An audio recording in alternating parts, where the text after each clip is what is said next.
sheekh waad fududaatay waad degdegtay annaga ma waxaasad caddayn nooga dhigtay abti joog ciyaari waa gelin dambe. السلام عليكم ورحمة الله وبركاته. صحافي واكو سلامي فرصة عصب او اد بريس كاغا كسوري داتو ايان كو بلابي halkana laga geeriya u sheegay isagana inta ka soko aniga waxaan ahay kii runta sheegi lahaa ha yaraata ha weynaato.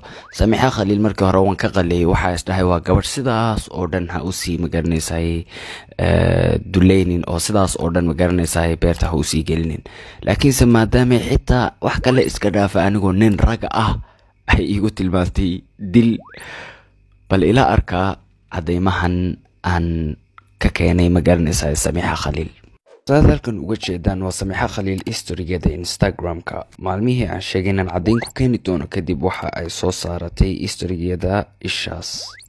halkan kalena waxaad ku aragtaan sawir gidaar ku sawiran oo ah naaga jin ah oo sida balanbaalistoo kale u labisan, dhegteedana waxay ku xidhantahay waad aragtaan iyo silis dheer oo tilmaamaya ishii saanfarta hadda idinku fiiqay.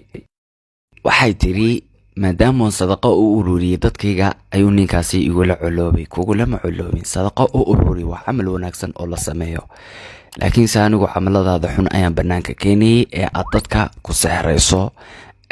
diris la cabdi walaalkay ha xanaaqin, waxba ha ii sacabato, minkaagama baahni, kaliyaata waad sexran tahay inaan ku dhaho ayaan rabaa. iscilaaji isquraan saar, waa lagu sexray. haddaad rabto inaad ogaato sixirkaas lagu sixrayna wallahi waxaan kuu sheegayaa koobiyaa soo qaada habeenkii intaadan seexanin suuratu naml aayadda 30 iyo aayadda 31 waxaad ku akhrisataa 7 jeer kuna tufo mar kasta. cab intaadan seexan ka hor adkaartana akhriso. wallahi wa rabbil kacba waxaad ku riyoonaysaa qofka ku sixray haddii aad sixran tahay. beenna kuuma sheegayo, tijaabiya idinkuna. intaa ka sokow waxaan rabaa inaan halkan sidoo kale aan ka salaamo dad badan oo ku bariiseeyay oo magaranaysaa buunbuuniyay muuqaaladii aan soo duubay magaranaysaa aan dadkaas ku wajahayay. keligoodna maaha, waxaa soo socda kuwa badan saan hore uga dhawaajiyay. horta kuwan aan ka faraxalano, kadibna kuwa kale ayaan u gudbaynaa. isoo cay, isoo ammaan, labadaas midna waxba iima tarayso, waxbana igama dhimayso. waxaan kusoo koobayaa hadalkayga, anigu waxaan ahay libaax. wallaahi cid aanan ilaahay ahayna kama cabsado, kamana cabsan doono. kumana soo korin meel la isku cabsiiyo ama magaranaysaa keli ma soo korin aniga.